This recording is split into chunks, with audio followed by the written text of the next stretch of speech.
کسی نے کسی سے سوال پوچھا کہ آپ دو نمازیں اکٹھی کیوں پڑھتے ہیں، ظہرین اور مغربین، ظہرین اور مغرب اکٹھی، مغرب عشاء ملا کے پڑھتے ہیں نا پورا سال. تو حوالہ تو ان کے پاس بھی ہے، انہوں نے فوراً بخاری مسلم کی حدیث پیش کر دی کہ شیعہ حضرات یہی کرتے ہیں نا، ظہر اثر ملا کے پڑھتے ہیں، کہ بھئی نبی صلی اللہ علیہ وسلم نے بغیر کسی عذر کے، بغیر بارش کے، کوئی بھی عذر نہیں تھا، دو نمازیں آپ نے اکٹھی پڑھی ہیں.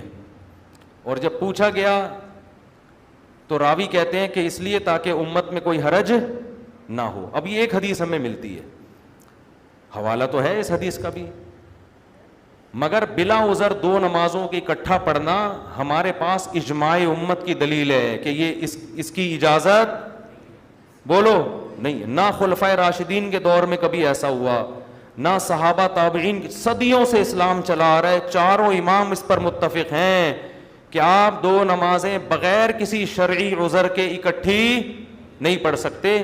کیوں؟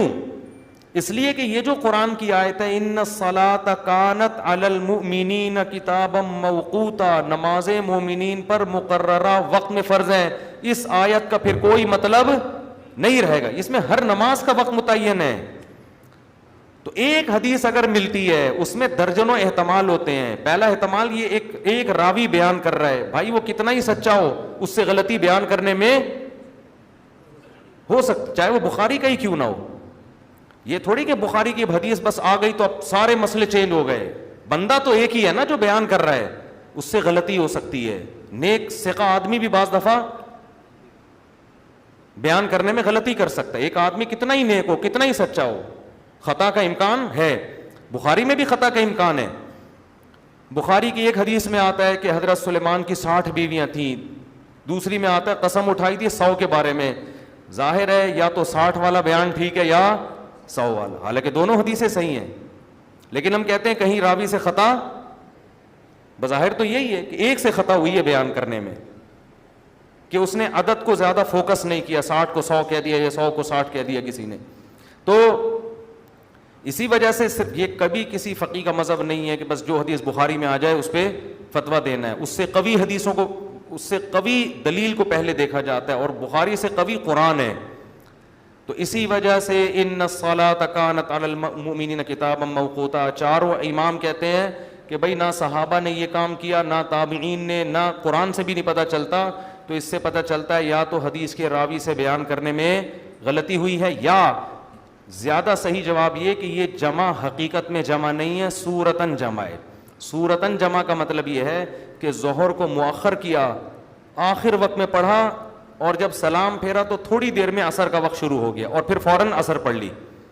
اور مغرب کو ڈیلے کیا عشاء کے قریب لے جا کے، جیسے ہی مغرب پڑھی ہے تھوڑی دیر میں عشاء کا وقت شروع، تو فوراً آپ نے عشاء پڑھ لی. تو یہ جائز ہے، کبھی کبھار بولو بھائی جائز ہے، یہ معمول بنانا ٹھیک نہیں، کبھی کبھار جائز ہے. اور یہی دلیل امام ابو حنیفہ کی بھی ہے. امام ابو حنیفہ کہتے ہیں کہ جیسے آپ بخاری مسلم کی اس حدیث میں تعویل کرتے ہیں کہ بغیر سفر، بغیر بیماری کے جو نبی نے جمع بین الصلاتین کی ہے، یہ حقیقی جمع نہیں تھی، صورتاً جمع ہے کہ ظہر کو مؤخر کیا عصر کے قریب. تو اسی طرح جو سفر کے بارے میں حدیث میں آتا ہے نبی نے دو نمازوں کو جمع کیا ہے، وہ بھی حقیقت میں جمع نہیں تھا بلکہ صورتاً جمع ہے. اور اس کی دلیل بھی قرآن کی آیت ہے ان الصلاۃ کانت علی المؤمنین کتابا موقوتا، نماز مومنین پر مقررہ اوقات میں فرض ہے. ہر نماز کا ایک الگ وقت ہے. وہ کہتے ہیں یہ آیت قرآن کی آیت سفر اور حضر دونوں کو شامل ہے. اور امام حنیفہ کے اس مذہب پہ دو بڑی خاندانی اور مضبوط دلیلیں ہیں جس سے آپ کو امام صاحب کی فراست کا اندازہ ہوگا. پہلی بات، عبداللہ بن عمر رضی اللہ تعالی عنہ نے سفر میں اسی طرح سے جمع کیا ہے کہ مغرب کی نماز کا ٹائم ہوا، صحابہ نے کہا پڑھیں، طحاوی کی حدیث ہے، صحیح حدیث ہے، پڑھیں نماز. انہوں نے فرمایا مؤخر کرو. مؤخر کرتے کرتے بہت سفر میں جلدی تھی آپ کو، یہاں تک کہ جب مغرب کا وقت ختم ہونے کے قریب ہو گیا، ابھی ختم ہوا نہیں، مغرب پڑھی آپ نے، تھوڑی دیر ٹھہر کے آپ نے جیسے عشاء کا وقت داخل ہوا فوراً عشاء پڑھ لی. تو یہ جو ہمارے اہل حدیث بھائی سفر میں دونوں نمازیں اکٹھی پڑھ رہے ہوتے ہیں یا عرب علماء کر رہے ہوتے ہیں، ٹھیک ہے اختلافی مسئلہ ہے، ہم اس میں شدت کے قائل نہیں ہیں، لیکن فقہ حنفی میں اس کی اجازت نہیں ہے. اور اس کی یہ دلیل ہے کہ یہ حدیثیں صریح نہیں ہیں کہ نمازوں کو قضا کیا ہے آپ نے، اور اگر کوئی روایت صریح بھی ہو تو وہ ان دلائل کے مقابلے میں نہیں ٹھہر سکتی جس میں ہر نماز کو اپنے وقت پہ پڑھنے کا حکم دیا گیا ہے، کیونکہ اسلام میں نماز کی حفاظت کا جتنا حکم دیا گیا اتنا کسی اور حکم کو اتنی اہمیت نہیں دی گئی ہے۔ تو امام صاحب کہتے ہیں نماز کو آپ اپنے ٹائم سے قضا کرنے کی، جب تک چڑھتے سورج کی طرح واضح دلائل نہیں ہوں گے نا، بغیر کسی کنفیوژن کے، اس وقت تک سفر میں بھی آپ کو نماز قضا کرنے کی اجازت نہیں ہے۔ اور عبداللہ بن مسعود کی دلیل تو بہت ہی مضبوط ہے۔ مسعود جو نبی کے سفر حضر کے ساتھی تھے، فرماتے ہیں نبی نے کبھی بھی دو نمازوں کو نہ سفر میں جمع کیا، کسی نماز کو اپنے وقت سے مؤخر نہیں کیا، نہ سفر میں نہ حضر میں، سوائے حج کے موقع پہ۔ سوائے کس موقع پہ؟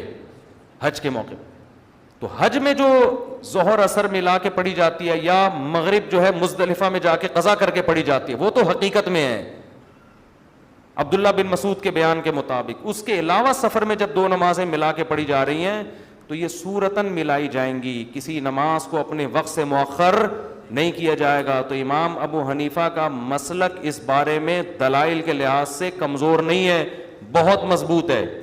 میں اس پہ انشاءاللہ پھر کبھی پوری کتابیں سامنے رکھ کر پوری تفصیل سے کلپ ریکارڈ کرواؤں گا، ابھی تو صرف یہ بتانے کے لیے کہ ہمارے ہاں بھی یہ رواج لوگوں میں شروع ہو گیا۔ اور ایک آخری بات یہ کہ جو علماء اس کے قائل ہیں کہ سفر میں دو نمازوں کو حقیقت میں بھی اکٹھا کیا جا سکتا ہے، یعنی ظہر کو قضا کر کے عصر میں، مغرب کو قضا کر کے عشاء میں، یا مغرب کے وقت میں عشاء، تو یاد رکھیں وہ علماء بھی اس کی فضیلت کے قائل نہیں ہیں، وہ اس کے معترف ہیں کہ نبی نے یہ کام کبھی کبھی کیا ہے، یعنی وہ جمع جس کو ہم صورتاً جمع کہہ رہے ہیں نا، وہ بھی کبھی کبھی ہوا ہے، عام معمول اس کا نہیں تھا۔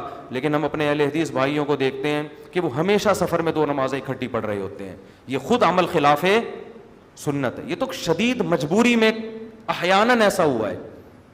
شیخ صالح عثیمین کا ایک فتویٰ اس بارے میں ہے کہ یہ ثواب کا کام اور فضیلت کا کام نہیں ہے۔ شیخ صالح عثیمین کا اس لیے حوالہ دے رہا ہوں کہ ہمارے اہل حدیث حضرات ان کو بہت فالو کرتے ہیں،